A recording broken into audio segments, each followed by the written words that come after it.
Welcome to the Senior Hour, which is sponsored by Comfort Keepers in Home Care and Providence Holy Cross Medical Center. I'm Barbara Cochran with my co-host, Cardon Ellis, on your hometown station, 98.1 FM, AM 1220 KHTS. This is a show for, about, and by seniors, giving information to enhance one's quality of life. And our first guest this morning is my co-host, Cardon Ellis of Unipest. Yeah, that's right. Yes. What's happening here? Oh my gosh, we have so much cool stuff. We're going to talk bugs maybe a little bit later. I first came bearing gifts. Do you know how I oftentimes bring antiques on the show? Do you remember what the last one was? No, I don't. It's been a long time ago. It was what, 3 weeks ago? It was an old shortwave radio. Oh, that's right. I remember now. The Zenith shortwave radio. Yes. Okay, well, check this out. There's a thought process here that's going on. Look at that. Do you recognize that? My goodness, do I ever recognize that? Okay, so for those that are listening on the radio and not checking us out on our Facebook live stream, I just busted out an Underwood standard typewriter. This was invented in the 1880s, first sold in the 1890s. This model is a number 5, which I think is from the teens or at latest the early 20s. You can look up the serial number. But this is fully functional. Watch, I'm going to give you a blast from the past. Just type in your name.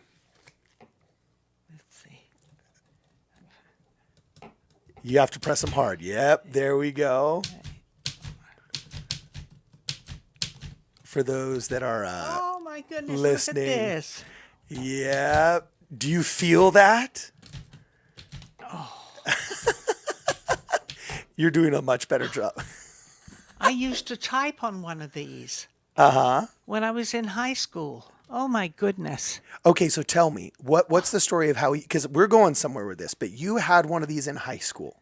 Oh, I had one at home and I used them in high school too. Okay, so do tell. I took for typing class. Okay. And what would you write on this? Well, whatever we had to do. She would write stuff on the chalkboard and we would have to put it down on paper using this. Oh, yeah. This is unbelievable. Okay, yeah. Oh my goodness. So this is a typewriter, and typewriters are kind of, for the younger generation, like Gen Alpha and Gen Z, gosh, they've probably never even used a typewriter. They get frustrated when you press the return key and then it acts differently, right? But this is even before return keys existed. And this typewriter was the very first model that was basically standardized what typewriters look and feel like. Okay, before then they were very odd, very weird. Sometimes you'd have the keys coming from the sides or from above instead of the bottom, but this was the very first standard typewriter. And what's crazy is years later, this took over the market so badly that this actually ended up being Hitler's favorite typewriter. Oh, you're kidding I found out. Yeah. This model, what's so hilarious is during World War II, when you were a child, all of these people we were fighting against had these like secret obsessions with American products. Like Stalin absolutely loved American Western movies and would watch them regularly in a private theater. And Adolf Hitler, actually his favorite typewriter that he liked using and is still in the Berlin Museum was literally an Underwood standard, like the one you have in front of you here. And that's actually has to do with the topic of our video. There's a movie coming out that actually I'm trying to organize a showing in Santa Clarita called Truth and Treason. It's the story of Helmut Hubener, who was the youngest German resistance fighter to stand up to the Nazis. He was 16 years old when he started, check this out, we're coming full circle here, listening to shortwave radio broadcasts, just like the shortwave radio that I brought in. Yes. He had a World War II brother that came home from the war and had brought a shortwave radio from him with him from like France or something. He said, "Hey, look at this. The People's Radio only allows us to hear 3 or 4 channels. They're all propaganda channels. But you can listen to music from France here." And he gives it to him. Well, it was prohibited shortly thereafter to listen to foreign broadcasts, but he kept the radio. And he would listen at night to the BBC broadcasting in German and the French BBC broadcasting in German as well.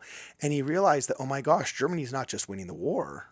Like Hitler and the People's Radio says, oh, we've lost some battles. We've won some, but we've lost some. And he started figuring out that, oh my gosh, we're getting lied to. So he would transcribe onto a typewriter much like this that was actually stolen from his church. He was a Christian. He was actually a member of the Church of Jesus Christ of Latter-day Saints.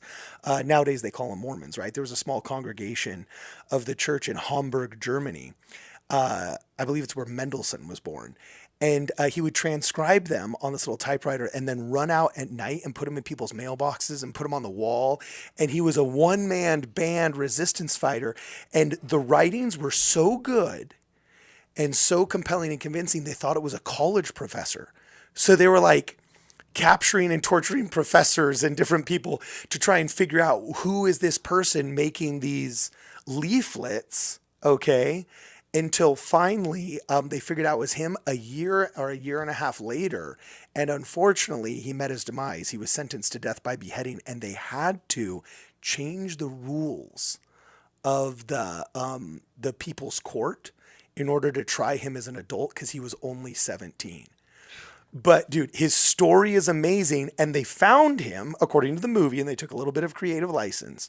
He had borrowed a typewriter from his church because he was the ward clerk. And that's how he was able to stay up in the middle of the night, just hand typing all of these leaflets.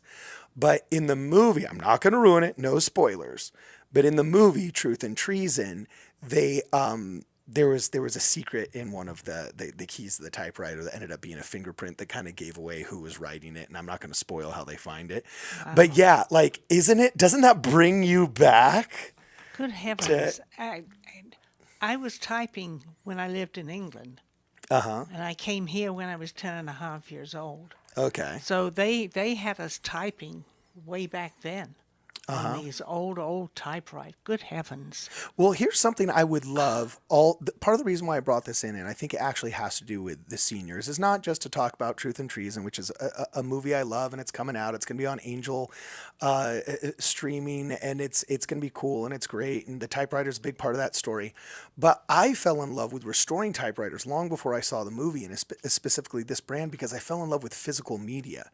See, I've been journaling, and I'm trying to record the story of my father. And I'm lucky. I used to try and type it out on like an old IBM Selectric that my mom had. Oh, I used to have one of those too. Yeah, exactly. But I realized, oh my gosh, it's so much faster if I just record my dad in my podcast studio. So I'm actually recording him in his podcast studio, but not everybody has a podcast studio. And I realized when I went to college and I bought my first laptop that was personally mine, I started recording my journals instead of on a typewriter. I started recording them on the hard drive and using Microsoft Word and whatnot. The only problem is that when I got a new laptop, I didn't really think about where those journal articles were. I kept the hard drive, but then I got another computer and then another computer and then another computer. And now I've got like 8 hard drives in my house that don't have all the cords. I can't plug them all in. I don't know which ones are Mac based, which ones are PC based.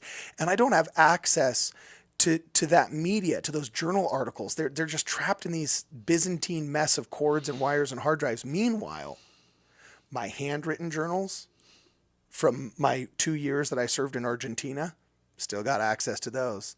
I can go look up the numbers. I can go look up the dates. I can go look up everything. And so I'm a huge fan of the older generation preserving their memories and their legacy.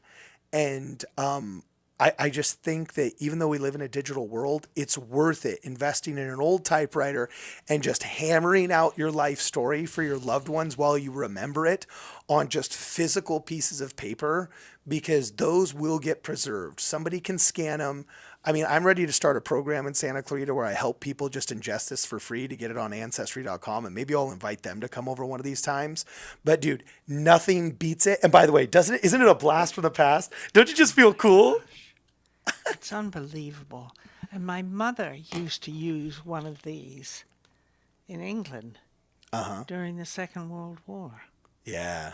She had, it looks the same from what I can remember, but I can remember being in the living room and sitting by the fireplace, and my mom would be in the kitchen area on her table typing stuff. And of course, I don't know where that is now, because I don't think anybody ever thought about saving something like that, you know. But she was typing on one of those. Yeah. That was a long time ago. Well, it's a shame because at the time, I don't think people realize that one day this will be a quote unquote antique. You know, That's true. you didn't stop to think, oh, when my mother passes, maybe I should hold on to her typewriter, any sort of novelty maybe that she had around the house. And that continues with our generations, Cardon. Like you just don't even realize That's how very- special something can be That's very as true. time goes on. Very true. So you ready for And I used to use an IBM Selectric when I was working. And then they decided to change to computers, and I almost went mad. I thought, because No. I would type, as I would type, it would be recorded onto a disc. And then I would have to send the disc in to the company. And because I worked at home, fortunately, I was lucky enough to do that. And, oh, my goodness. If I make you a Memories. typewriter, would you like it? I restore these all the time now. Oh, I would love one. Good heavens. But also, doesn't it inspire you to actually write? Well, yeah, but I can't type. My fingers won't move like that anymore. Oh, you do have to hunt and peck a little bit. Oh, yeah, you Yeah. do. My fingers aren't strong enough to do that anymore. Yeah. And that's because of the arthritis. Oh, I hear you. But also, one thing that's nice about typewriters, though, is that I see. This is so Byzantine, and I'm the oldest boomer anybody knows. I mean, the youngest boomer anybody knows, right? But I actually never learned how to type. In elementary school, it was an elective, and to me that was boring, so I never took it. I did like the fun hands-on stuff.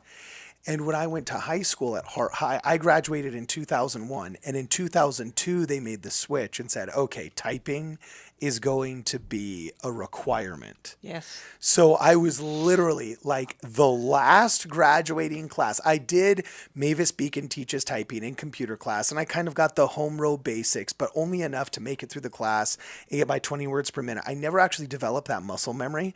So I only type with like 4 fingers. and on a typewriter, because you Okay. need the power. You know what I'm saying? It's not like a computer where just a light tap Yes. registers. Yeah. Since you need the power, I'm like, okay, THANKUYOU, thank you. And so I'm like, doom, doom, doom, doom, doom, doom, doom, just pounding it out. So I don't know. I'm going to restore you one. I used to type 120 words a minute. What? Oh, yeah. I was very, very fast. Very. 120 words a minute? Yes. Yes. Isn't that like a world record or something? No, That's I like don't think so. secretary level of like Mad Men, you know, that era of like, keep up, Oh, let's go. Yeah, I That's used good. to. Well, the reason also why I like having a typewriter around, and I encourage people to get it, and I've restored for almost every one of my friends that's immediately close to me a new typewriter, is because I also found that it encourages you to express gratitude more often. When I go to church and somebody has a really good sermon that they give, or a volunteer makes a good speech, or somebody bakes extra good cookies, or just somehow goes above and beyond for whatever we're doing, right? When I come home, if there's a typewriter right there and a stack of paper right next to it, I'm just encouraged to take the 2 seconds to just, put the date in the top right corner, and then dear Paul Harris, thank you so much for sacrificing your time and bringing your goats to the Day in Nauvoo event at the Stake Center. That was super helpful. You bailed me out. You're an awesome stud, from Cardon. And then you just stick it in the mail. I don't care what you say. There's something cool about getting a letter.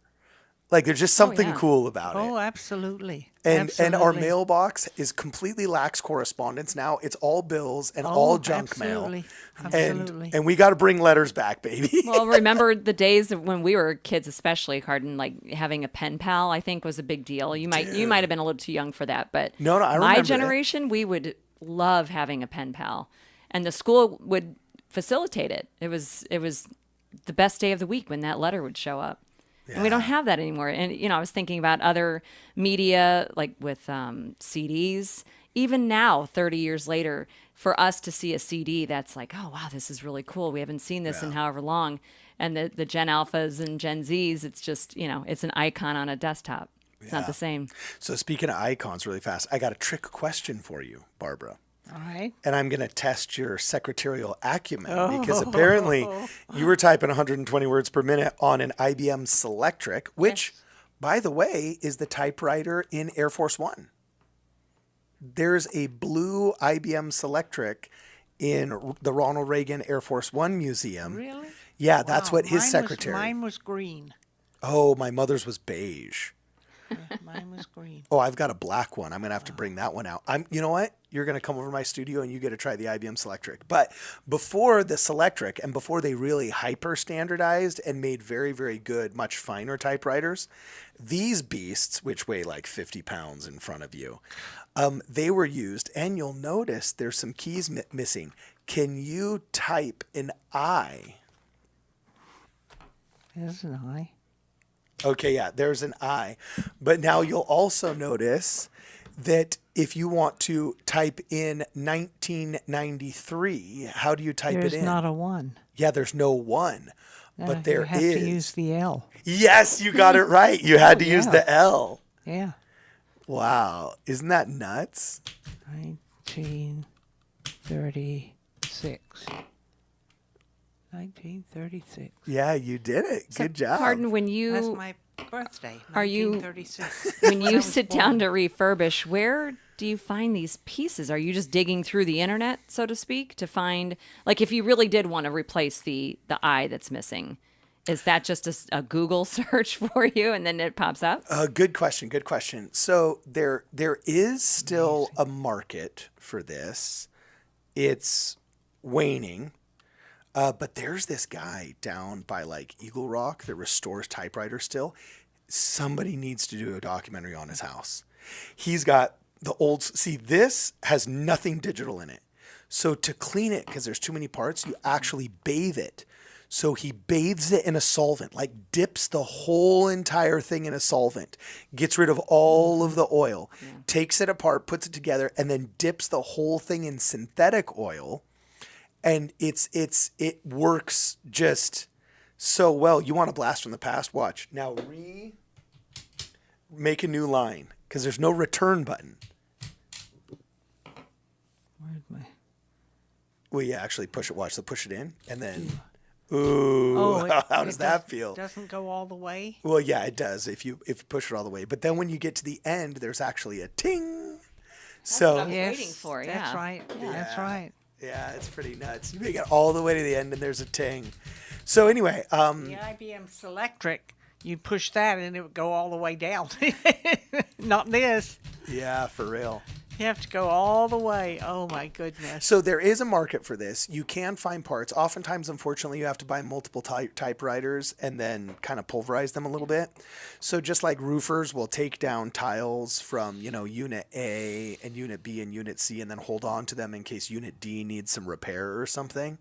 Most people that deal in typewriters, for a lot of these kind of more standardized mass-produced models, they'll keep many of them on hand so that if they need to take a part from one to use on another, they do. But a lot of it can actually be done yourself. With the old ribbons, you revive them with WD-40. Yeah, I soak that ribbon in WD-40 and that revives the ink so it can type and everything, the whole 9 yards. Beautiful. Yeah. That is amazing. Absolutely amazing. Boy, does that take me back. Oh my goodness. That was in the way back of your memory. You know? Oh my Yeah. goodness. It's very pretty. Yeah. Unbelievable. All right. So unfortunately, Nice work, we got a commercial break coming up, Barbara. Yes, I know. We got a jam. You've been listening to the Senior Hour on your hometown station, FM 98.1 and AM 1220 KHTS. We are sponsored by Comfort Keepers In-Home Care and Providence Holy Cross Medical Center. Now go and enhance your quality of life. Welcome back to the Senior Hour. I'm Barbara Cochran with my co-host Cardon Ellis. on your hometown station, FM 98.1. I'm trying not to screw up, Barbara. I'm trying. AM 1220 KHTS. I don't know whether he knows he's alive or not. I messed up the first time, and now didn't want to mess up the second time. It's amateur hour at KHTS. Anyway, our next guest now is Adam Laraway from Focus Physical Therapy. Good to see you again. Good to see and I'll you be as well. seeing you in a Couple hours. hour and a half. There 2 you go. o'clock. Very good. Okay, what's on the agenda? Wait. Why do you get to see him? Why don't you never offered this to me, bro? The 40-year-olds need some help too, baby. Why don't we talk about Well, how you have to pay. You have to pay for it. Right. Oh, it's not free? It's not free. No, Oh, dang. it's not No, I'm just free. kidding. All right. We could talk about how you can come into physical therapy. Yeah. Oh, dude, actually, I got to tell you, I'm a firm believer in physical therapy, Yep. man. My dad has seen amazing results recovering from all of his injuries and things like that. Physical therapy, I think we all need it, man. Absolutely. That and massages. Yeah. There you There go. There you There go. you go. Exactly. There Well, yeah, you it's go. interesting because, like, a lot of people don't know how to get into physical therapy, and do you have to have a prescription? Do you not? And so we could talk a little bit about that. Let's There do is it. what's called direct access, where you can come see a physical therapist, and we can see you for 12 visits or 45 days, whichever comes first. If you haven't been screened by a doctor. Once you've been screened by a doctor, then you don't go through direct access. Then it's just a matter of whether your insurance requires it or not. For a lot of our seniors with Medicare, you do have to have what's called a plan of care. So you do have to have like a doctor's prescription to come to therapy. But like a lot of commercial insurances, if people are still on commercial insurance, they don't necessarily have to. We have our front desk call and verify benefits before the patient comes in, so we determine if they have to have a prescription or not. It goes a lot of different ways that you can come into physical therapy, for sure. Okay. So may I ask some questions, Barbara? Absolutely. Do you Please have do. any? Okay. Yeah. So I'm a millennial, Okay. which means healthcare is kind of like that cool boomer and above luxury. Like it's like up there with pensions. It's that thing that young people have heard of, but it's just foreign to us. Right. So I've always had to self-pay. Post Obamacare, I've never had healthcare. It got taken away from me then, and I've never been able to get it back since then. So, like many of my contemporaries, I've been reluctant to engage in a lot of perceptibly expensive processes, right? Sure. Yeah. But I could just come in directly to you, and I could just self-pay for services, right? Absolutely. Yes. Okay, cool. Yep. So I'm gonna run one by you. Okay. Yeah. Okay, this is one that I've been postponing like a silly blue-collar dad for way too long. I'd say about 4 years ago, I took out a tree in my front yard. Its invasive roots were destroying my septic line Okay. leading to the main street, right? Yeah. And so I rented the big $600 wood chipper, and this giant like 8-inch trunk and this big magnolia tree became a bunch of wood chips, right? And I have a Latino neighbor above me, super cool guy, plays mariachi until literally 2 a.m. and I don't complain. So if I'm ever noisy, he can't complain back, Right. But we got a good relationship. He's a cool guy, and he's building a fruit tree orchard in his backyard. And he said, "Can I take the wood chips?" And I thought, dude, awesome. It's either I pay to have them disposed Right. or I dump them in your yard. Yeah. Now, unfortunately, dumping him in his yard was not as easy a process as I thought it was going to be. And it involved me with a shovel for 3 hours trying to unload this trailer because we didn't have access to where he needed the chips to be. Yeah. We had to do it all by hand, right? So I'm a young guy, and I'm just throwing in this shovel and then heavy load out, throwing the shovel for 3 hours. Yep. And I don't know if it pinched a nerve behind my shoulder blade Yeah. or if what happened. But now whenever I turn my neck a certain degree on some days or something, I just get bit right there. That spot, yeah. You know what I'm saying? Right there. Absolutely. And I thought, okay, I'm injured. Usually if you sleep and you rest and, Yeah. so on and so forth, you're good in a couple of weeks. Yeah. But man, it has never gone away. It's been 3 years. And those 3 years, it'll come back and bite me every once in a while. Yeah. You know, it's definitely gotten a lot better in the first 2. Yeah. But it's enough where I'm like, okay, if I'm 3 to 5 years out, Right. like, is it now just I have to accept that as part of my reality of life now? Or is there something physical therapy could do? Physical therapy definitely could take a look and see what we could do, you know. So it could be where, because usually, like, if it's just a muscular strain or something like that, Yeah. you're right, you know, rest and, you know, sleep and nutrition and stuff, and it should typically heal itself. If you, especially where you were doing a lot of shoveling and stuff like that, you may have like a vertebrae that's a little bit rotated, maybe a rib that's either elevated or depressed. Really? And so that's where you come in for an evaluation, and we put you through different tests to try and isolate and figure out what's causing that problem. The cool thing, and I don't think, you know, since you haven't done the show with you, we use a piece of equipment called the Neubie, which kind of gives us a little bit of a cut above the other PT clinics in town here, because we can actually have you come in and we could map your nervous system to figure out where your brain is sending a signal. So we use this piece of equipment that uses direct current electricity, and we literally stick a pad on your lower back, and then we would take another pad with a sponge, and we would map over that spot, over your shoulder. That sounds over like your the neck. execution scene in Green Mile. That sounds like you're about to put me in the electric chair and make sure that the current's traveling through my skull. It's not painful. We're not I don't know gonna- if you've just yeah, sold me right, on the yeah, idea or yeah. completely frightened me. We're not- But the cool thing is because the way it works is it works just like your nervous system. So when we get over what we call the hot spots, we identify because we're duplicating what your brain is actually doing. So your brain is sending a signal down through your nervous system into that muscle that is giving you the problem. And when you turn your head a certain way or do a certain activity, the brain says, not safe, I'm not going to let you do that. And pain is a good modifier. So if it hurts, you're going to stop doing it. Yeah. Right? So when we map you, we figure out by basically duplicating what your nervous system is doing to figure out where your brain is sending that signal. We find those spots, we stick electrodes on there, and then we take you through movement patterns to restore those movements. So, you know, say like you said earlier, if you turn your head to the right, you get that pinch. Well, then once we've mapped those spots, we would literally have you turn your head to the right and see if we can get that system to shut off and get rid of that protective mechanism. Okay, so for all the seniors listening to Yes. this senior hour, I'm really curious. What are the most common issues you see seniors dealing with? And is there anything that they can do to kind of prevent those?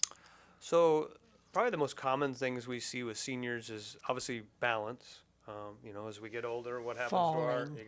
falling? That's We exactly don't want what yeah. happened to me. So Exactly. because what happens as we get older, we have 3 systems that our balance systems utilize to keep you upright. Our vision, our hearing, and our proprioceptive input. And what happens as we get older? Our vision gets worse, our hearing gets worse, and our joints got arthritic, so we're not getting as much input. So that's probably one of the more common things that we see. So we'll do different things with gait training and that type of stuff. So, you know, different balance exercises. And we can use the Neubie to basically turn that nervous system on and help kind of amplify the brain's ability to detect those things. Obviously, I can't fix your vision, I can't fix your hearing, but if I can challenge those other systems and get things stronger so that you have better input, then your balance is going to get better, and then we're going to prevent those falls. The biggest problem I have with going to see, I can't remember his name now. Nick. Nick. I was going to say Chris, but then that wasn't right. But is standing 1 foot right in front of the other Right. and not holding on to anything. Right. Really? That is the hardest thing that I have to do when I go see him, when I go see Nick. Well, and that's all you did when you were modeling on the runway in 1967. Was just 1 foot right in front of another, and now that's been taken from you. You stand up and put one Yes, foot in front ma'am. of the other. Okay, I'm going to try this. And I'm going to try don't this. hold on to anything. Okay, hold And on. stand there for 30 seconds. 30? Oh, dude, yeah, dude, that ain't easy, Right, yeah. girlfriend. That's right, yeah, Oh my goodness. for sure. Okay, wait, no, but once I reach the spot, I'm good. Yeah, if you focus on something. But you do have to think about it though. Boy, you do. That is weird. Have, Right. You have to really concentrate on sure. that. At least I do. And the reason And is I guess it's my age has a lot to do with that. some of it. I mean, so And- by doing that, what's called tandem stance, where you put one foot in front of the other, you're decreasing your base of support. So it's a good way to Yes. challenge your system and make it work harder, because unless you're walking down the runway, you're not going to do that kind of heel toe, or you've gotten pulled over for a DOI test or something like that, which hopefully that's not happening either. No. But so it's one of those things that decreases your base of support, which makes your system challenged, because again, your brain is using all these different inputs to get you from point A to point B. You need to get up from the bed in the middle of the night, and you need to get to the bathroom. Your brain has to think, okay, well, I got to get in there without falling. Yes. And what's happened here, I put my feet down. I hold on to the one edge of my big piece of furniture there, and then I hold on to the wall. Yep. And hold on to the wall. Right. And then put my hand on the sink. Yep. And then onto the towel railing, and then I can sit down. Right. So But there's a lot that I have to do absolutely. from that bed to get in there to go potty. And so in the physical therapy world, interesting. we're looking Okay. at this from the fact that because the lights are low or off, and so now all of a sudden your vision is even more compromised because you don't have light in the room a whole lot. That's why we recommend That's doing right. some like night lights and stuff like that. I have a night light in Yep. the bathroom. But exactly. But then by grabbing with your hands, you're giving your brain more input through the proprioceptive input through your hands. So as you go on your dresser and on your wall and on your sink, you're giving your brain more points of reference so that your balance is okay and you don't fall, right? Yes. And so when we're in therapy, we like to challenge those systems. So we have different foam blocks that we maybe put under your feet. So now all of a sudden that stable surface of the ground has just become an unstable surface. Or putting your heel toe gait pattern with your tandem stance, now we just decreased your base of support. And so we That's true. do those systems to challenge them. Yeah, well, the other thing I have to think about now is my potty is right next to the shower doors. Mm-hmm. And what I'm thinking is I'm going to have somebody come in and put in a railing next to those shower doors in case I fall sideways, because I could kill myself. Yeah, we don't want you falling through is it probably glass? I'm Yes, assuming? it Yeah, so we is. don't want you It's falling through glass. that, for Robert, sure. you're indestructible. What are you worried about? You've overcome cancer multiple times. You've been through hell and high water. I'm worried about the weak ones, not you.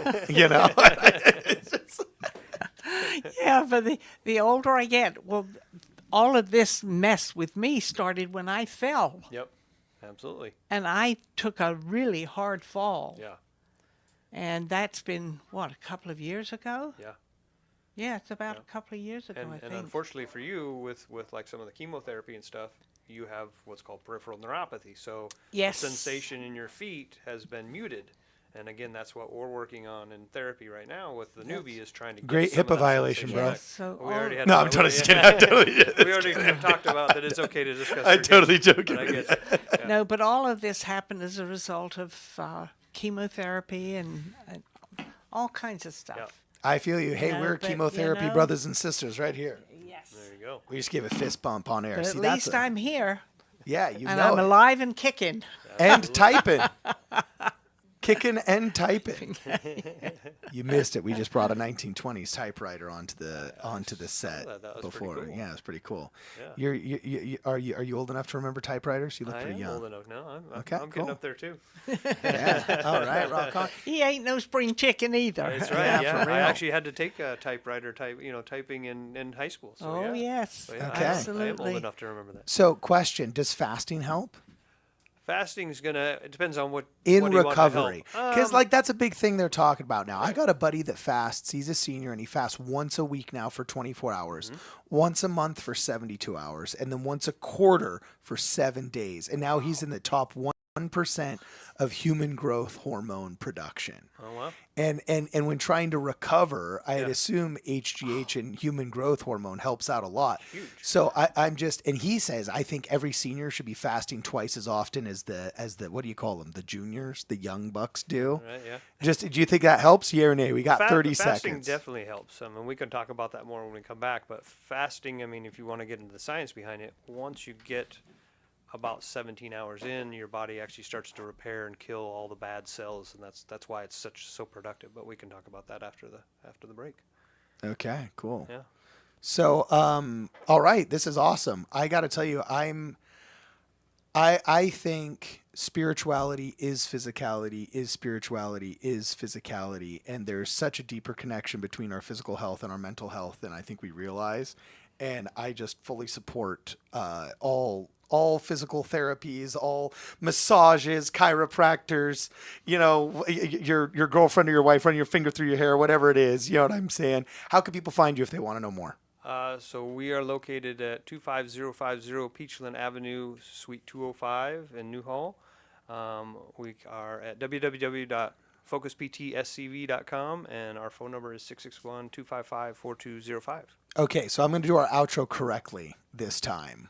Unfortunately, we got to take a commercial break right now. So, Where did commercial come in?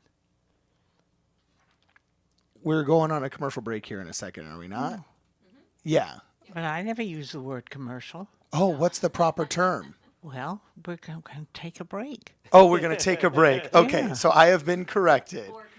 We are going to take a break to hear from our generous sponsors who keep this thing on the air. We'll be back in a minute. We need to take a break right now. Welcome back to the Senior Hour. I'm Barbara Cochran with my co-host Cardon Ellis. on your hometown station, 98.1 FM, AM 1220 KHTS. And we're speaking with Adam Laraway from Focus Physical Therapy. Interesting conversation. Yeah, so we started to talk about autophagy, fasting before the break, and Yes. so to talk about a little bit why that's beneficial. After you have about 17 hours is kind of the threshold. So a lot of people can do, we're fasting all the time because hopefully you're sleeping 6 to 8 hours, but it's not long enough for your body actually to get into the process where it actually starts repairing and killing damaged cells and stuff like that. And that process is called autophagy, but it's really, really effective. And as Cardon was saying, human growth hormone is really crucial for our body to repair a lot of our tissues. And I actually have been doing a lot of research on this in the last month or so about sleeping, because when you sleep, there's kind of two cycles. A deep sleep and a REM sleep. And that deep sleep, your first part of your sleep in the evening, is when your body releases all that human growth hormone. And what they're trying to determine, is it released as a batch all at once, or is it released kind of as the night goes on? And they're starting to think now it's all in a batch, which is really, really important for, if you go to bed late, or you're not, getting enough sleep. If you're not getting into that deep sleep, your body's not secreting that human growth hormone for your body to heal, which could lead to why you need physical therapy or why you haven't healed for 3 years. Wow. Well, okay. So yes, obviously you need to prioritize sleep. Sleep is the ultimate, not antiseptic. Right. What's it mean? Painkiller. Oh. It's the ultimate painkiller, Yeah. right? Because it does so much good for you. Do you feel that there's an increased advantage as you get older to fasting, or is it kind of the same no matter how old you are? That's a really good question. I haven't researched that age-wise, but I know there is a big difference for women versus men because of different hormones and stuff like that, and so women have to be more careful. With their menstruation and stuff like that, can be really challenging and maybe not the ideal time for them to fast. So that would be something definitely interesting to look at as an age thing, and see if there was definitely a correlation of whether or not the fasting was better or worse. I would think it would still have kind of a lot of the same general effects because your system's doing what it's doing. Yeah. Yeah. Wow, this is intriguing. Okay, well, unfortunately, just we've run out of time. We got to go. But Focus Physical Therapy is where it's at. Where can people find you? You're on Peachland Avenue, you We're said? 25050 Peachland Avenue, Suite 205, And the website? and www.focusptscv.com, and 661-255-4205. Okay, well, you've been listening to the Senior Hour on your hometown station, FM 98.1 and AM 1220 KHTS. We're sponsored by Comfort Keepers In-Home Care and Providence Holy Cross Medical Center. Now go on out and enhance your quality of life.